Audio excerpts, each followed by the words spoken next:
Well, hello everyone. It's wonderful to be here at the Joseph and Wolf Blabovic Jewish Community Center here in Maple.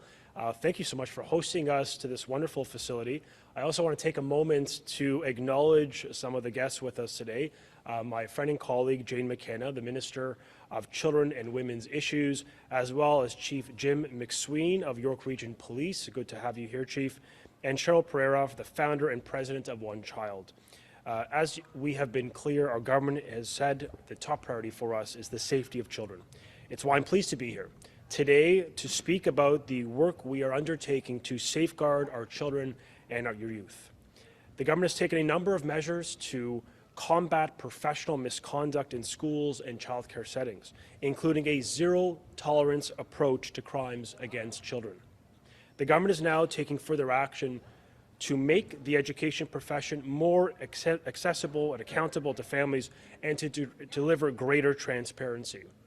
We know and we want parents to be aware of the information related to the safety and security of their children.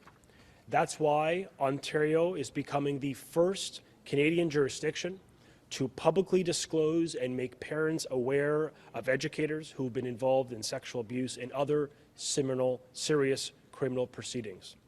Last year, I introduced a series of sweeping amendments and reforms to the Ontario College of Teachers Act and the Early Childhood Educators Act to keep children and childcare settings safe. These reforms are helping to keep schools and childcare and early years settings in the province safe by preventing individuals unfit to practice from continuing to work directly with children. It's why today we're announcing that we're going to build upon the measures that our government has already taken to combat professional misconduct by educators in schools and childcare settings. These changes include, as noted, the imposing of a lifetime ban on any educator who's engaged in physical, sexual relations with a child or involved in any way with child pornography. We are retroactively imposing lifetime bans on educators by who engage in physical sexual abuse of children for previous similar acts by teachers and early childhood educators whose membership were reinstated or were not revoked in the first place.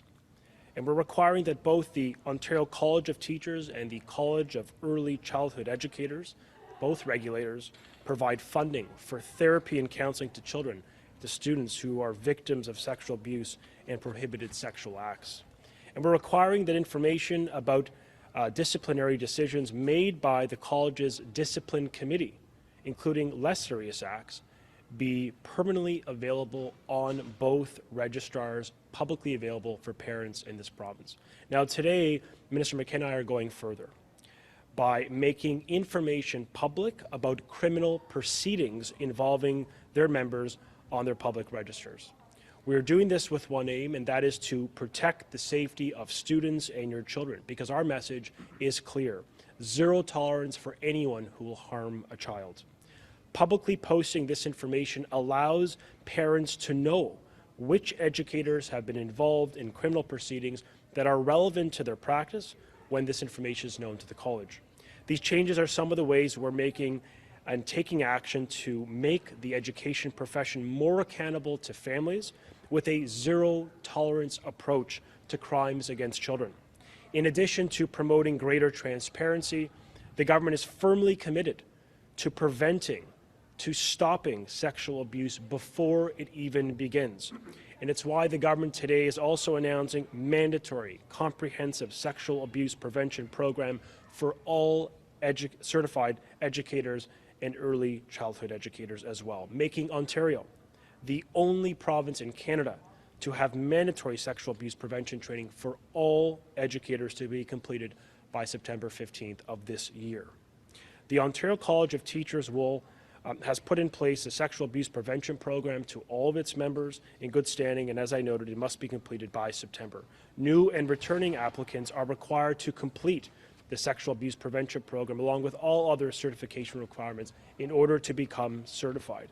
Because for our government, we believe parents have a right to know if an educator is charged or convicted of a serious crime, because we take zero tolerance on this.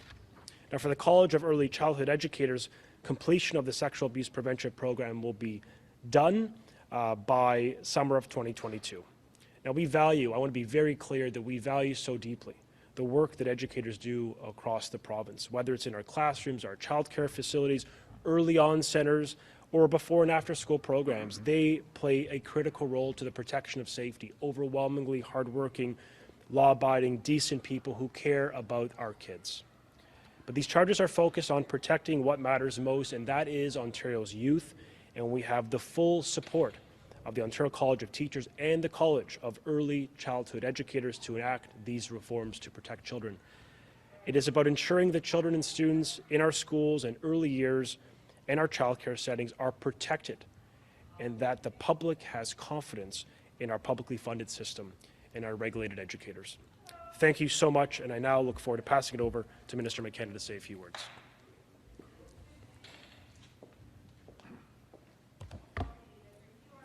Thank you so much, Minister Lecce. Every student in Ontario deserves a learning environment where they are safe and feel safe. We know the foundation of successful and high-performing schools is a caring, respectful, and positive learning environment. From policymakers to parents, caregivers, and school staff, we all have a role to play in protecting the intellectual, physical, mental, and emotional well-being of children in this province. During the school years, kids spend most of their days at school. They run around in the playground, they eat lunch together, they sit in classrooms and learn together. And for every activity, there is an adult on duty. So you would expect that the people our kids and grandkids come into contact with are safe. Today's announcement gives the Ontario College of Teachers and the College of Early Childhood Educators the clear authority to make information public on criminal proceedings involving their members. The new standard of transparency is a first in Canada, and it will provide parents and caregivers with added confidence. Childhood and adolescence involves learning about the world and finding your place in it. As a mother of 5 and grandmother of 5, with another one on the way, I know that when kids feel safe and supported, they learn, they're happy, and they thrive. That's why our government is committed to ensuring that children and youth with diverse abilities achieve their highest potential. As Ontario's Associate Minister of Children and Women's Issues, I'm proud of the work our government and Minister Lecce is doing to create a safe learning environment for all students. This afternoon's announcement is part of our coordinated approach across government to support and protect children, to give them every opportunity to succeed. I want to thank everyone for joining us here today. And now I'd like to invite Cheryl Perera, founder and president of One Child, to say a few words.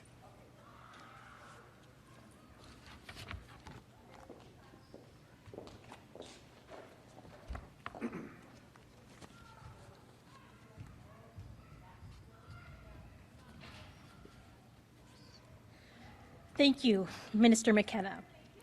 On behalf of One Child, the first organization that's empowering a child and youth-led movement against the sexual exploitation of children, I'd like to congratulate the Ontario government for introducing these critical safeguards for children. When parents kiss their children goodbye in the morning and they send their children off to school, they do so with confidence and comfort that their child is going to be in a safe, secure, and nurturing environment to learn and grow. For some children, school is their only safe haven, unlike their homes. And they see teachers as trusted adults and role models. To learn after a verdict is made that your teacher or your child's teacher was involved in sexual abuse or other serious criminal proceedings, it erodes trust among children and parents. For these reasons, we welcome this new measure that you've heard about today. Now, since 2005, we at One Child have been working very hard with Ontario school boards and schools to prevent sexual exploitation through youth-led workshops and trainings for educators on the issue of child sex trafficking. And we're proud to have worked with educators, many educators who are wholly committed to preventing and protecting children from this issue.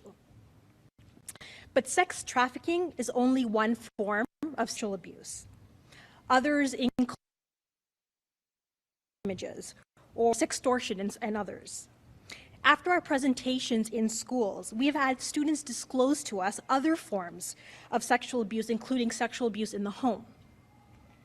So this problem is rampant, and we cannot rely solely on charities like One Child to prevent and to protect children. Educators are on the front lines, and they can play a powerful role in disseminating information to students on topics like healthy relationships, cyber safety, and tactics that predators use to lure and to groom children. And at the same time, they're poised to assist a student who may be disclosing abuse. So empowering them with the knowledge through mandatory training is key to stopping this abuse before it happens. I'd like to thank the Government of Ontario for going further, for setting an example, and for blazing the trail for other Canadian jurisdictions to follow suit. I'd like to introduce Jim MacSween, York Regional Police Chief, to make a few comments.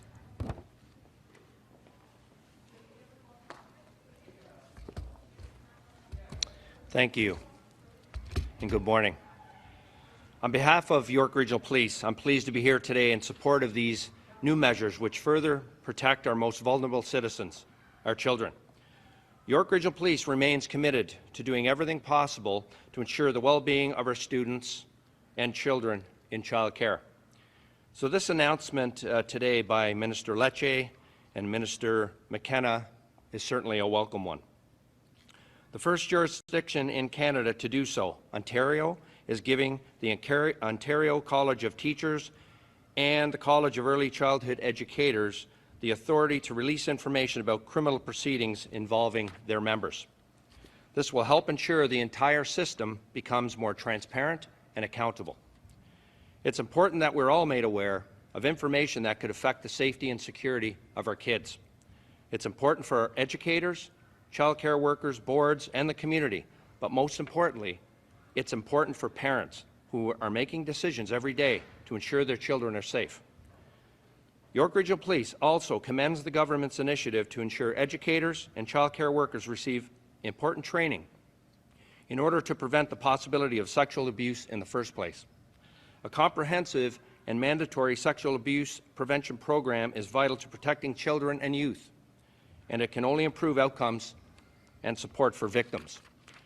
We also fully support the $2.4 million investment to provide the necessary training and resources to ensure school boards and school staff are able to recognize, identify, respond, and to prevent sex trafficking of children and youth.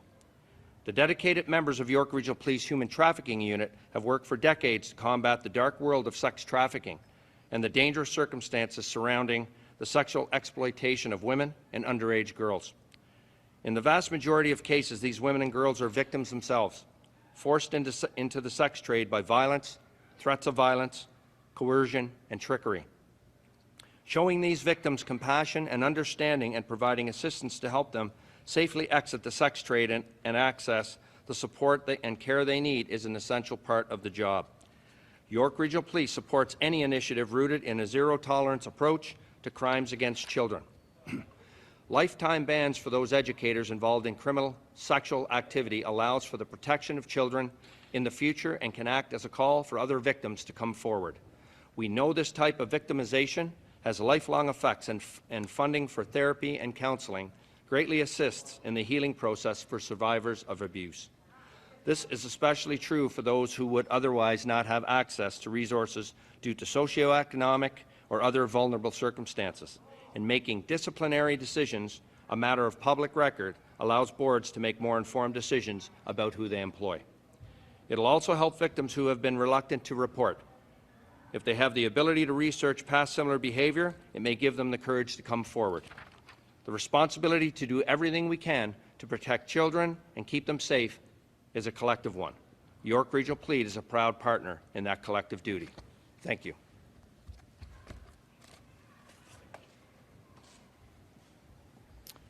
Okay, we'll go to the floor here for questions.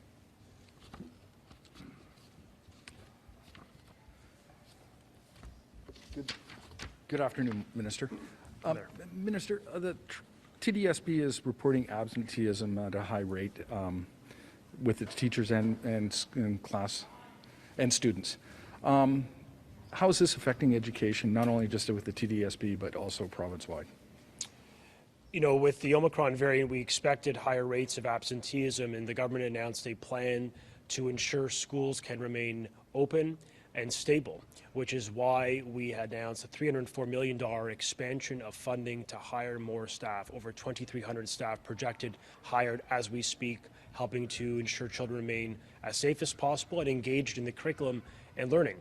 We've doubled the number of days retired educators can work. Over 10,000 retirees last year stepped up. We're grateful to them, and we really are looking forward to their participation, helping to stabilize those schools when class shortages emerge. And finally, we've expanded the number of teacher candidates that can work within our schools. All of this is making a difference to create a talent pool that is dependable for staff when these vacancies and gaps and absentee can emerge. And we're just very grateful that our systems, we're working together as a government with our school boards to keep kids engaged in learning. It's so critical to their mental and physical health, which is why we have done and we will continue to do everything humanly possible to provide the staffing supports to keep the schools stable and keep these kids engaged in learning, which is the basis of why they're in schools in the first place. But we're also hearing that, or people are expressing opinions that those initiatives aren't being able to keep up. There's to a point now where teachers are mainly taking care of a huge classroom of kids as opposed to actually teaching because of the absenteeism has raised the ratio so high. Is this across the province, or is this just in isolated situations? Well, look, staffing issues can be challenges in different parts of Ontario, sometimes even more felt in rural and remote parts of Ontario with smaller schools. The bottom line is our supports are for all families in all regions of the province, urban and rural, English and French. We want families to know that we are absolutely seized with keeping these schools open for the purpose of quality learning. We've increased investment. We've doubled the amount of retired teachers that can work within our schools. We've expanded teacher candidates to work within our schools so that your child, when on a short-term basis a teacher has to stay home to isolate or because of illness, they have someone qualified that can step in and keep these kids engaged, keep their welfare, their mental health front and center, and more importantly, keep the curriculum at the forefront of the instruction. So we'll continue to be partners, invest, and do everything possible to give the resources to school boards to succeed during these difficult times. Good, thank you for answering those ones. Sure. The next one is daycare, $10 a day daycare. We heard an announcement was imminent several weeks ago, or 2 weeks ago now, and we're still waiting for that shoe to drop. We are continuing to have very constructive negotiations with the federal government. The Premier and I have been abundantly clear. We want to get a deal that is fair for all families, that reduces costs for all families, and that ultimately provides flexibility, recognizing that some families are in nonprofits, for profit. We just simply want Ontario parents to receive a meaningful rate reduction that gets us to $10, because as I've said before, Ontario has one of the most expensive childcare costs in the nation. We know that is unacceptable. We've introduced a tax measure that saves families about $1,200 to $1,500 per child. That's going to help incrementally, but we know that there's a bigger fix here. That's for the feds to step up, work with us to deliver a childcare deal that is sustainable and brings prices down. And I want families to know we are determined to get this deal. It must be a fair deal, a good deal for Ontario families, taxpayers, and for our children. And the Premier and I will continue to negotiate with one intention, which is delivering that deal as soon as possible so we can get these fees down and create certainty for all families that are longing to get their kids in a childcare system that's accessible and affordable. We've heard the word soon, and we're past that. Right. When can we expect this decision? When can we expect this decision? We're working around the clock to get a deal. We know how important this is for parents. It's equally as important for the government. We know childcare is very expensive to many families here in the GTA, but really right across Ontario. And so I want to make clear our government's commitment to landing a good deal, a fair deal for Ontario families that reduces prices. And look, these negotiations may take some time, but as long as we get to a good outcome for families and reduced fees and a more accessible system that's available for parents when they need it, that is a good thing. And so we'll continue to work hard to deliver the deal, the certainty, and the fee reduction that I believe families in this province deserve. Thanks so much, everyone. Thank you.